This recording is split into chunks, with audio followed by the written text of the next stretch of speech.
নমঃ শিবায়।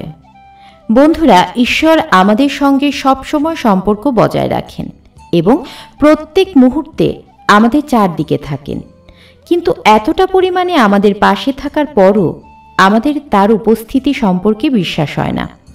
অনেক পুজো পাঠ করার পরও অনেকবারই ভক্তের ঈশ্বরের উপস্থিতি সম্পর্কে জানা থাকে না, আর প্রভুর দর্শন না পাওয়ার ফলে ভক্ত নিরাশ হতে থাকে। এর সবথেকে বড় কারণ হচ্ছে আমাদের এমন কিছু সূক্ষ্ম বিষয়ের বা কিছু সংকেতের বোধই নেই আমাদের, যা মূলত ঈশ্বরের সংকেত হয়ে থাকে। এই সংকেতগুলি না বোঝার কারণে আমাদের সম্পর্ক ঈশ্বরের ঊর্জার সঙ্গে হয় না। তাই আজকের ভিডিওটি অত্যন্ত গুরুত্বপূর্ণ হতে চলেছে। আজকে আমরা এই ভিডিওটিতে আলোচনা করব এই সংকেতগুলির মধ্যে 5টি বিশেষ গুরুত্বপূর্ণ ঈশ্বরের সংকেত সম্পর্কে, যার মধ্যে যদি একটি সংকেতও আপনি পেয়ে থাকেন তাহলে বুঝবেন মহাদেবের কৃপা আপনার উপর রয়েছে এবং তিনি প্রত্যেক মুহূর্তে আপনার সঙ্গে রয়েছেন। আর এই সংকেত পাওয়ার সাথে সাথেই আপনাকে আপনার পুজো পাঠ তথা আপনার সাধনা আরও গুরুত্ব দিয়ে করা শুরু করে দিতে হবে। আর আপনাকে এটা বুঝে নেওয়া দরকার আপনি খুবই ভাগ্যবান, কেননা আপনি আপনার প্রভুর সংকেতকে বুঝতে পেরেছেন। নমস্কার বন্ধুরা, ভক্তিবার্তা চ্যানেলে আপনাদের সকলকে স্বাগতম। ভিডিওটি শুরু করার আগে আপনাদের কাছে একটা অনুরোধ থাকবে, এই ভিডিওটা দেখে যদি আপনাদের ভালো লাগে তাহলে অবশ্যই একটি লাইক করবেন এবং কমেন্টে লিখবেন হর হর মহাদেব। আর আমাদের চ্যানেলে নতুন হয়ে থাকলে দয়া করে চ্যানেলটি সাবস্ক্রাইব করে পাশে থাকা বেল বাটনটি অন করে দেবেন, যাতে পরবর্তী ভিডিওর নোটিফিকেশন সবার আগে আপনার কাছে পৌঁছে যেতে পারে। তো চলুন বন্ধুরা, সেই সংকেতগুলি সম্পর্কে জেনে নেওয়া যাক। প্রথম সংকেত, যখন ভগবান শিব কারোর উপর কৃপা করেন তখন সেই ব্যক্তি ভবিষ্যতে হতে চলা ঘটনা পূর্ব দৃষ্টিতে দেখতে পান। বিশেষ করে সেই ব্যক্তি স্বপ্নের মাধ্যমে পূর্বাভাস পান। বন্ধুরা, আমাদের চেতন মন আমরা জেগে থাকাকালীন সক্রিয় থাকে, কিন্তু অন্যদিকে আমাদের অবচেতন মন সর্বদাই সক্রিয় থাকে। আর নিদ্রায় থাকাকালীন সময়ে যা কিছু আমরা স্বপ্ন দেখে থাকি সেগুলি অবচেতন মনই আমাদের দেখিয়ে থাকে। আর এই যে স্বপ্নগুলি হয়ে থাকে এগুলি একটি ব্যক্তির প্রবল ইচ্ছা, সমস্যা ও লালসার পরিণাম হয়ে থাকে। কিন্তু যখন এক ব্যক্তি নিরন্তর শিব সাধনায় মত্ত থাকেন কিংবা শিবের ভক্তিতে লীন থাকেন, তো এমন ব্যক্তির মন ও মস্তিষ্ক অদ্ভুত ঊর্জায় ভরে ওঠে। ব্যক্তির আধ্যাত্মিক শক্তি বেড়ে যায় ও ব্যক্তির ঊর্জা কেন্দ্রিত হয় এবং ব্যক্তির দেখার দৃষ্টি প্রবল হয়ে ওঠে। আর এমতাবস্থায় অবচেতন মন ব্রহ্মাণ্ডে ছড়ানো দিব্যশক্তির ঊর্জার সম্পর্কে চলে আসে ও ভগবান শিবের সেই শাশ্বত সত্তার ঊর্জার সঙ্গে যুক্ত হয়ে যায়। আর এমতাবস্থায় যেই স্বপ্ন আসে তা সত্য হয়ে ওঠে।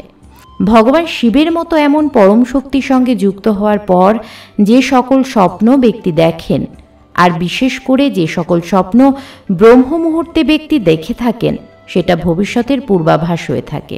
এটা শুধুমাত্র ভগবান শিবের কৃপাতেই সম্ভব যে ব্যক্তি নিজের মধ্যের অসীমিত সম্ভাবনাগুলিকে স্পর্শ করতে লাগে।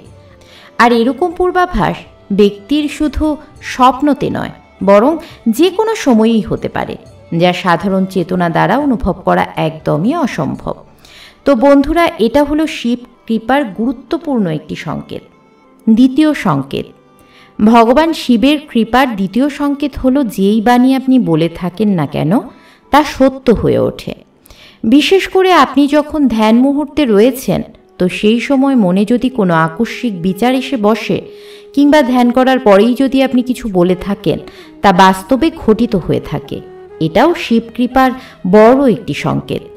এর পেছনের কারণ হলো, যখন আপনি সাধনার অত্যন্ত গভীরে পৌঁছে যান তখন অন্তর্মনে ছেয়ে থাকা নেগেটিভ বিচার ধীরে ধীরে শেষ হতে থাকে ও মন নির্মল হয়ে ওঠে।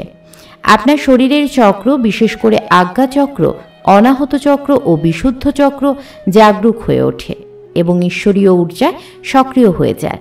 আপনার এনার্জি ভরপুর হয়ে ওঠে আর আপনি ভগবান শিবের ঊর্জার সঙ্গে যুক্ত হতে পারেন। ভগবান শিব, যিনি ব্রহ্মাণ্ডের আধার, তার দিব্যশক্তি আপনার অন্তর্মনে গভীরভাবে নেমে আসে। তখন সেই পরিস্থিতিতে আপনি যা কিছু বলে থাকেন অথবা যেই বিচার আপনার মনে এসে থাকে সেগুলি মিথ্যা না হয়ে প্রচুর প্রভাবপূর্ণ হয়ে থাকে, আর আপনার বলা কথা সত্যি হয়। আপনার চেতনার স্তর দিব্য হয়ে ওঠে।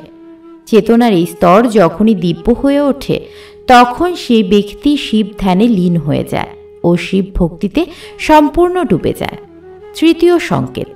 শিব কৃপার তৃতীয় সংকেত হল আপনার যেই কর্মগুলি বিফলে গিয়েছিল বা যেগুলি হবে হবে করেও হচ্ছিল না, সেই কর্মগুলি পুনঃস্থাপিত হয়ে সফল হয়, আর যেই সমস্যা আপনার জীবনে ছিল তার কোনো উপায় আপনি দেখতে পান।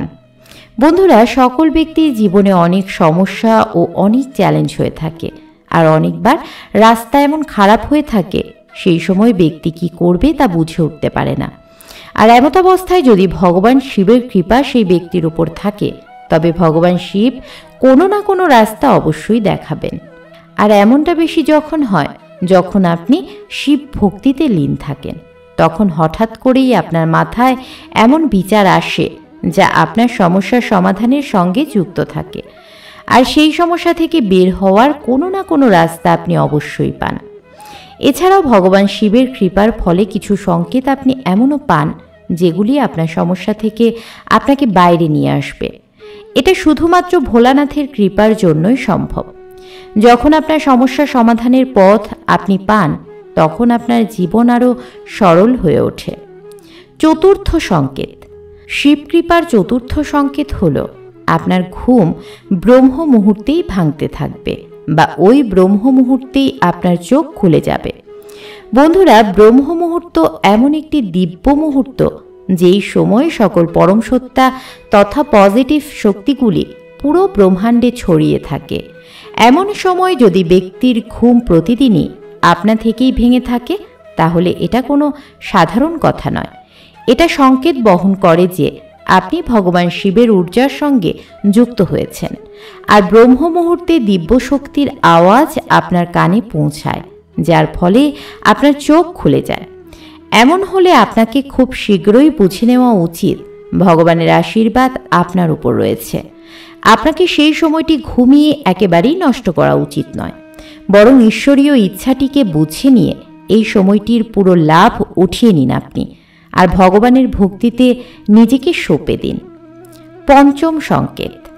স্বপ্নের মধ্যে যদি আপনি শিবলিঙ্গ দেখেন অথবা শিবালয় দেখেন, কিংবা ধরুন আপনি শিবলিঙ্গের উপর জল অর্পিত করছেন, এমনটা দেখেন, তাহলে এটা একটি খুব বড় সংকেত ভগবান শিবের কৃপার। বন্ধুরা, যদি এই স্বপ্ন আপনি দেখে থাকেন তাহলে আপনি খুবই ভাগ্যশালী। এছাড়াও ভগবান শিবের প্রতীক চিহ্ন যেমন রুদ্রাক্ষ, ত্রিশূল, মস্তকের চন্দ্রমা ইত্যাদি যদি স্বপ্নের মধ্যে আপনি দেখে থাকেন তাহলে এটাও ভগবান শিবের কৃপার একটি বড় সংকেত। যদি এই ধরনের কোনো জিনিস আপনি স্বপ্নেতে দেখে থাকেন তাহলে আপনাকে ভোলানাথের ভক্তিতে নিজেকে আরও বেশি পরিমাণে লীন করে দিতে হবে। আর আপনি যদি এমনটা করতে পারেন তাহলে আপনার জীবনের যেই পরম লক্ষ্য রয়েছে, অর্থাৎ ভগবান শিবের দেখা পাওয়া বা ভগবান শিবের সঙ্গে নিজেকে যুক্ত করা, তা সম্পূর্ণরূপে পূর্ণ হবে। তো বন্ধুরা, এই ছিল সেই 5টি সংকেত। এগুলির মধ্যে যদি একটিও আপনি পেয়ে থাকেন তাহলে বুঝে নিন আপনি খুবই বিশেষ একজন মানুষ এবং আপনি একজন ভাগ্যশালী মানুষ। এমতাবস্থায় আরও গভীরভাবে আপনাকে ভগবান শিবের পূজায় লীন হয়ে যেতে হবে। তো বন্ধুরা, আশা করি আজকের ভিডিওটি আপনাদের ভালো লেগেছে এবং একটু হলেও উপকারে লাগলো। তো বন্ধুরা, ভিডিওটি যদি ভালো লাগে তাহলে অবশ্যই লাইক, কমেন্ট এবং শেয়ার করে দেবেন। তো বন্ধুরা, আজ এই পর্যন্তই। পরবর্তী ভিডিওতে আবার দেখা হবে। সে পর্যন্ত সবাই খুব ভালো থাকুন, সুস্থ থাকুন। জয় শ্রীকৃষ্ণ। রাধে রাধে।